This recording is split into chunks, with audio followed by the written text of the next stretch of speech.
Doğal Düşün TV'ye hoş geldiniz. Sevgili arkadaşlar, kabak yetiştirmek, hatta çok farklı çeşitleri yetiştirmek sadece bunları yemenin çok ötesinde size ayrı bir zevk verir. Hızlı gelişimi, sürekli açan çiçekleri ve meyvesinin her geçen gün gözünüzün önünde büyümesi sizi mutlu eder. Ta ki yapraklar üzerinde toz olarak kendini gösteren hastalıklar başlayana kadar. Bu videoda kabakta küllenmenin önüne bir iki basit dokunuşla nasıl geçebiliriz konusuna değineceğiz. Ancak sadece kabak değil, bu aileye mensup bütün bitkiler ve küllenmeye yatkın diğer bitkiler için alabileceğimiz basit önlemleri de göreceğiz.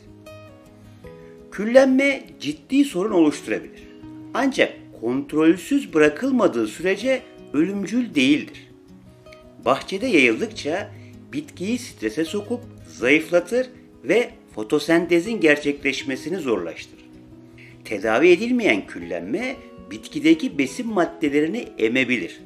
Yaprakların sararmasına ve solmasına, meyvelerin güneş yanığına maruz kalmasına neden olabilir. Hatta meyvenin lezzetini etkileyebilir ve bitkilerde çiçeklenmeyi azaltabilir.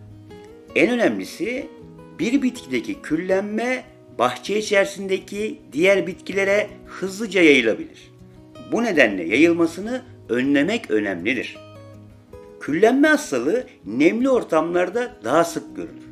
Özellikle yağmurlu havalardan daha çok çiğli ve puslu iklimlerde daha fazla yayılma imkanına sahiptir. Yaprakların alt ve üst kısımlarında un serpilmiş gibi tozlu bir görüntüye rastlanır. Bu noktada hastalanan bitkilere gerekli tedavi yapılmazsa oluşan lekeli görünüm zamanla artarak yaprağın tamamını kaplar. Küllenme hastalığı bulaşıcıdır. Önceleri sadece birkaç bitkide görülse bile patojenlerin rüzgar ve böcekler aracılığıyla çevreye dağılmasıyla pek çok bitkiye bulaşır. Küllenme ile mücadelede iki yöntemi benimseyebiliriz. Birincisi bitkiyi koruyacak ürünler kullanmak. Süt ve su karışımı ile peynir altı tozu kullanımı videolarında detaylı anlattım. Ancak bunların kullanım şartları ve detayları önemli. Doğru kullanılmazsa hiçbir işe yaramaz. Detaylara girmemi sevmiyorsunuz ve bu konuda şikayetçisiniz. Ama bu işlerde detay çok önemlidir. Al bunu at demekle olmuyor bu işler. Zamanımız değerli olabilir ama bitkimiz daha değerlidir. Bunları kesinlikle yap, küllenmeden kurtul videosunda önleyici tedbirleri nasıl alacağımızı anlatmıştık. Ancak doğanın kendine göre bir ritmi var ve bu ritim bize uymayabilir. Oluşabilecek ters bir durumda bitkilerimiz bir anda küllenme hastalığına yakalanabilir. Şimdi böyle bir durumda yapabileceğimiz basit birkaç hamle var. Bu hamleleri ikiye ayırırsak, birincisi kültürel mücadeledir. Küllenme olmuş yaprakları budamak ve bahçeden uzaklaştırmak zorundayız. Bu şekilde yayılmayı en aza indirebiliriz. İkincisi karbonat kullanımıdır. Bu arada karbonat ve kabartma tozu aynı değildir. Küllenmede kabartma tozu kullanmayın. İçeriğindeki asitli maddeler yapmak istediğimiz uygulamayı sekteye uğratabilir. Oysa karbonat bazik bir tuzdur. Bu uygulamada bu özelliğini kullanacağız. Karbonat gibi basit bir uygulamanın işe yaramayacağını düşünenler için hemen küçük bir bilgi verelim.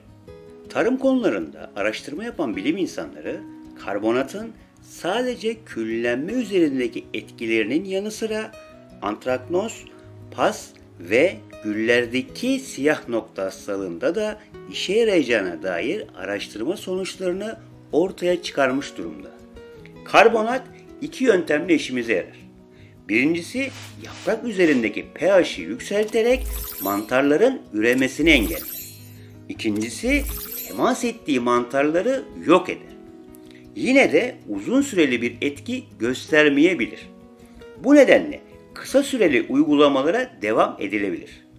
Durum gözlenir, geriye doğru bir gidişat varsa beklenir. Ancak durumda farklılık gözlenmiyorsa 2-3 gün sonra tekrar uygulanır. Bitkilere karbonatlı su uygulamasını şöyle yapabiliriz.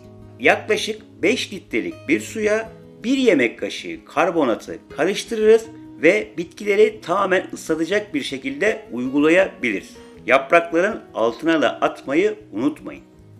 Karbonat içine sirke veya Arap sabunu koymanıza gerek yoktur.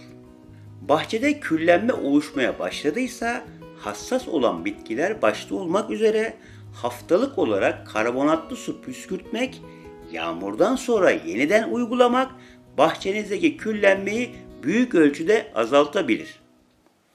Bir videonun daha sonuna geldik. Kimsenin sizi doğal düşünmekten alıkoymasına izin vermeyin. Sağlıklı kalın, sağlıcakla kalın.